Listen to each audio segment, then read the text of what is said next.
에스겔서 18장 1절부터 14절, 1절부터 4절까지와 26절부터 끝절까지 두 군데를 교독하겠습니다. 또 여호와의 말씀이 내게 임하여 이르시되 너희가 이스라엘 땅에 관한 속담에 이르기를 아버지가 신 포도를 먹었으므로 그의 아들의 이가 시다고 함은 어찌 됨이냐. 주 여호와의 말씀이니라. 내가 나의 삶을 두고 맹세하노니 너희가 이스라엘 가운데에서 다시는 이 속담을 쓰지 못하게 되리라. 모든 영혼이 다 내게 속한지라. 아버지의 영혼이 내게 속함같이 그의 아들의 영혼도 내게 속하였나니 범죄하는 그 영혼은 죽으리라. 26절입니다. 만일 의인이 그 공의를 떠나 죄악을 행하고 그로 말미암아 죽으면 그 행한 죄악으로 말미암아 죽는 것이요, 만일 악인이 그 행한 악을 떠나 정의와 공의를 행하면 그 영혼을 보존하리라. 그가 스스로 헤아리고 그 행한 모든 죄악에서 돌이켜 떠났으니 반드시 살고 죽지 아니하리라. 그런데 이스라엘 족속은 이르기를 주의 길이 공평하지 아니하다 하는도다. 이스라엘 족속아, 나의 길이 어찌 공평하지 아니하냐. 너희 길이 공평하지 아니한 것이 아니냐. 주 여호와의 말씀이니라. 이스라엘 족속아, 내가 너희 각 사람이 행한 대로 심판할지라. 너희는 돌이켜 회개하고 모든 죄에서 떠날지어다. 그리한즉 그것이 너희에게 죄악의 걸림돌이 되지 아니하리라. 너희는 너희가 범한 모든 죄악을 버리고 마음과 영을 새롭게 할지어다. 이스라엘 족속아, 너희가 어찌하여 죽고자 하느냐. 같이 읽습니다. 주 여호와의 말씀이니라. 죽을 자가 죽는 것도 내가 기뻐하지 아니하노니 너희는 스스로 돌이키고 살지니라.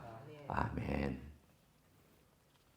18장의 처음부터 끝까지 하나님께서 그분이 율법을 주신 마음에 대한 그 목적에 대한 것을 계속 강조합니다. 이런 케이스, 저런 케이스. 아버지가 선한데 아들이 악하면 그 아들은 결국 죽는다. 또 아버지가 악한데 아들이 선하면 아들은 살고 아버지는 죽는다. 성경에 이런 시대를 앞서간 율법 정신이 여기에만 나오는 것이 아니라 이미 율법을 주셨을 때부터 하나님의 마음을 그대로 드러냈습니다. 율법이란 뜻은 원래 우리말로 율법, 토라라는 것을 율법이라고 번역을 했기 때문에, 그러면 율법 그러면 처음 듣는 그 생각이 딱딱하다, 부담스럽다. 법 그러면 벌써 긴장하잖아. 원래 토라는 율법이 원래 뜻이 아닙니다. 가르침입니다. 티칭이 원래 토라의 뜻입니다. 왜 하나님께서 이 티칭을 주셨느냐? 자식 같지 않은 자식을 자식다운 자식으로 만들려고 주신 것이 토라입니다. 여러분, 하나님께서 이스라엘 민족을 어답트한 거잖아요. 신의 산에서 내가 너를 양자 삼았다라고 그랬습니다. 그러니까 처음 태어날 때부터 그 자식으로 태어난 게 아닙니다. 중간에 데려온 것입니다. 그럼 양자를 데려왔으면 뭐가 문제입니까? 과거에 가지고 있었던 습관이 있을 거 아니에요. 예를 들어서 5살짜리 꼬맹이를 데려왔다고 한번 우리가 가정해 봅니다. 그러면 그 5살짜리 꼬맹이가 그 전에 있었던 게 뭐 고아원이든 혹은 위탁시설에 맡긴 어떤 다른 곳에 있었던지 간에 거기서 그 받아온 영향이 있잖아요. 그러면 이 받아온 영향을 이 새로운 입양된 가정에서 정말 좋은 부모가, 아버지도 정말 이 아이를 사랑하고 어머니도 이 아이를 사랑해서 이 아이를 잘 기르고 싶을 때 어떻게 키우면 되겠습니까? 네 마음대로 해라. 그렇게 하는 부모가 어디 있습니까? 너 옛날에 살았던 방식대로 하고 싶은 대로 다 해라. 이런 부모가 어디 있습니까? 아무리 양부모라도 자기가 자식으로 입양했으면 정말 좋은 부모라면 최선을 다해서 이 아이를 가르치려고 하지 않겠습니까? 하여튼 온갖 지혜를 다 짜내고 온갖 방법과 온갖 사랑과 온갖 관심을 기울여서 어떻게 하면 이 아이가 사회에 나가서나 나중에 커서 가정을 이루거나 모든 면에서 건강한 아이로 자랄 수 있을까? 그렇게 노력하지 않겠습니까? 그 노력이 티칭입니다. 하나님께서 왜 율법을 주셨느냐? 입양한 이 이스라엘이라고 하는 민족, 자식이죠. 이 자식을 하나님 백성으로 만들어 가야 되기 때문에 만들어 가야 되는데 보니까 엉망이에요. 400년 동안 애굽 땅에서 우상이 가득한 곳에 살고 400년 동안 노예로 살다 보니까 이 정신이 얼마나 피폐해졌겠습니까? 그렇잖아요. 종으로 노예로 살고 우상이 가득한 애굽이라는 땅에서 살았으니 얼마나 정신이 엉망이 되었겠습니까? 그런 백성들에다가 하나님께서 가르치고 또 가르치고 또 가르치고 그렇게 가르쳐서 그 하나님께서 정말 이게 안 되겠다. 내가 가르쳤는데 도무지 안 되겠다. 그래서 하나님이 마지막 수단을 쓰신 것이 바벨론의 포로로 보내신 사건이 되었던 것입니다. 율법은 하나님께서 이스라엘 백성에게 뭘 가르치려고 하셨느냐? 오늘 본문에 여러 번 등장합니다. 반드시 살겠다. 혹은 반드시 죽는다. 혹은 가장 중요한 메시지가 오늘 23절과 그리고 마지막 32절에 두 번 나와 있는 하나님의 자신의 그 속에 있는 마음을 그대로 날 것 같이 드러낸 마음 표현입니다. 들어보세요. 23절에 주 여호와의 말씀이니라. 내가 어찌 악인이 죽는 것을 조금들 기뻐하랴. 그가 돌이켜 그 길에서 떠나 사는 것을 어찌 기뻐하지 아니하겠느냐. 32절 주 여호와의 말씀이니라. 죽을 자가 죽는 것도 내가 기뻐하지 아니하노니 너희는 스스로 돌이키고 살지니라. 하나님께서 악인이나 선인이나 누구든지 간에 사는 걸 원하시지 죽는 걸 원하시거나 그걸 기뻐하시는 분이 아니라는 것을 계속 강조합니다. 심판하시는 하나님이지만 우리는 그 심판 자체만 보면 하나님께서 저렇게 악인을 저렇게 기회도 안 주시고 데려가실까? 그런 하나님이 아니라는 것을 하나님이 그 자신의 속내를 얘기해 주십니다. 내가 그런 하나님이 아니다. 나는 악인이 살기를 원해서 그의 기회를 계속 준다. 나쁜 짓을 하는 사람에게라도 나는 기회를 준다. 왜냐하면 악인이라도 돌이켜서 내게 돌아오는 것을 내가 기뻐한다. 나는 악인이 죽는 걸 기뻐하지 않는다. 또 의인이 의인으로 살다가 죄를 짓고 악인으로서 죽는 것도 나는 기뻐하지 않는다. 나는 의인이 의인으로 살아가서 살아가는 걸 기뻐하고 악인이 회개하고 돌아와서 의인이 되어서 살아가는 걸 나는 기뻐한다. 하나님의 마음을 그대로 18장에 전해주고 있습니다. 이 말씀을 묵상하면서 이런 생각이 들었습니다. 제가 한국에서 목회할 때 이제 병원으로 신방을 가잖아요. 병원에 신방 가면 안타까운 신방들이 좀 있습니다. 환자하고 같이 기도하거나 또 머리에 손을 얹고 기도하거나 뭐 손잡고 기도하거나 그래도 직접 대화도 하고 이렇게 몸에다가 손을 대고 기도해 주잖아요. 인큐베이터 속에 들어가 있는 그 미숙 아이가 있는 경우에는 못 들어갑니다. 당연히 못 들어가죠. 이렇게 창문으로 막혀 있고 투명한 창문이 있고 인큐베이터가 이제 이렇게 저 안쪽에 여러 개가 있죠. 그래 뭐 어떨 때는 꽉 차기도 하고 어떨 때는 비어 있기도 하고 하는데 그 미숙으로 태어난 아기의 엄마가 와서 좀 기도 좀 해달라고 부탁을 했습니다.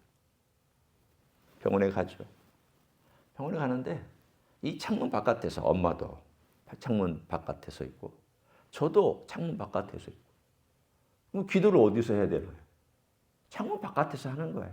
그 아이를 바라보고 창문에 손을 대고 그 아이 엄마와 함께 간절한 마음으로 기도하는 내용은 한 가지. 하나님, 이 아이를 살려주세요. 이 아이가 살기를 원합니다. 7개월 반, 8개월 이렇게 태어난 아이가 조그마죠. 아주 마른 체형에다가 조그만 아이를 보면서 그 간절하게 기도하는 목사도 물론 간절하지만 그 엄마를 한번 생각해 보세요. 그 엄마의 마음이 어떤 마음일까? 그 아이를 보면서 자기 자식을 보면서 주님 살기를 원합니다. 건강하게 태어나기를 원합니다. 이 아이가 살이 붙고 잘 자라지 못했던 기관들이 잘 자라고 그래도 조금 건강하게 되어서 제가 가슴에 안고 그 엄마의 표현은 그래요. 제 젖을 좀 먹였으면 좋겠다. 이게 바로 엄마의 소원이죠. 하나님 아버지의 마음이 이거예요. 하나님 아버지의 마음은 어떤 영혼이라도 오늘 그 표현을 하나님께서 18장에 처음에 그 말씀을 하셨습니다. 4절에 말씀하셨습니다. 모든 영혼이 다 내게 속한지라. 아버지의 영혼이 내게 속한 같이 그의 아들의 영혼도 내게 속하였느니 범죄하는 영혼은 죽으리라. 물론 범죄하는 영혼은 죽으리라고 하는 것은 하나님께서 범죄하는 것에 대한 책임을 물으시는 거지만 그 앞부분에 나와 있는 내용은 모든 영혼이 다 내게 속했다는 것은 범죄하는 영혼이 죽는 것을 나는 안타깝게 여긴다는 뜻이에요.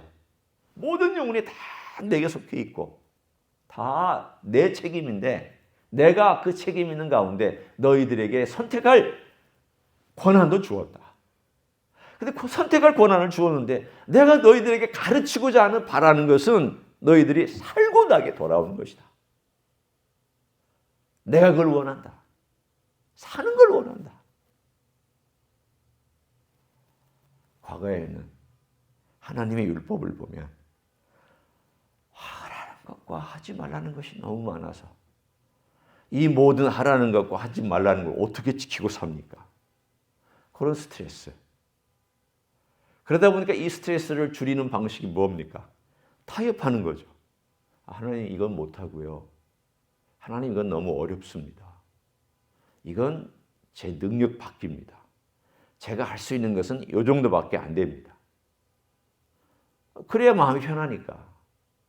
그래서 못하는 거는 아예 아이디어를 걸로 여기고 할 수 있는 것만 해도 그래도 그게 크리스찬다운 삶이다라고 저는 생각했던 적이 있었습니다. 이 정도만 해도 크리스찬이지. 이건 안 돼.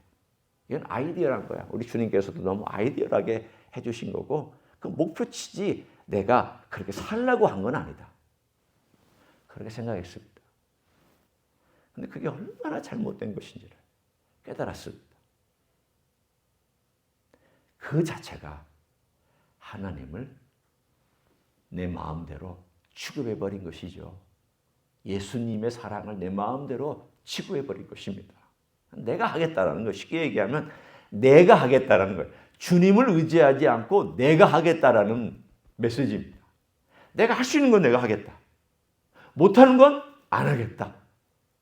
그 말은 예수님 의지하지 않겠다라는 뜻입니다. 그러니까 얼마나 교만한 거였습니까? 얼마나 어리석은 거였습니까? 내가 할 수 있는 건 하겠다는 건 내가 할 수 있는 것만 내 힘으로 하겠다는 것이지 예수님을 의지하지 않겠다는 것이었습니다. 그런데 제가 그것이 잘못된다는 것을 깨달은 다음부터는 아니다. 내가 못하는 것도 주님께서는 해라. 네가 살고 싶으면 해야 된다. 그런데 네가 살고 싶으면 해야 되는데 네가 살고 싶으면 하는 그것을 목표를 두고 행하면 내가 너 도와준다. 내가 너에게 능력 베푼다.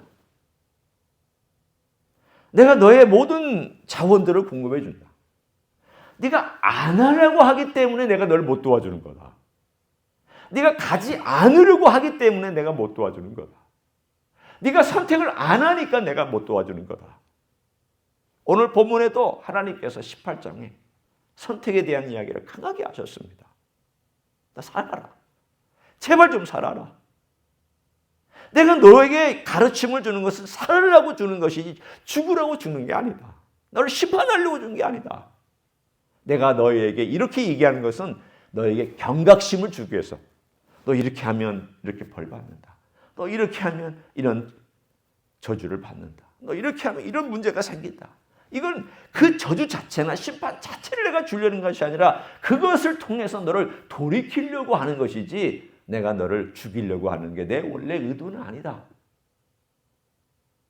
하나님은 좋은 걸 주시려고 하는 계속 그 얘기를 하고 우리에게 강조하고 있습니다. 제 곁에 제 아내가 있죠.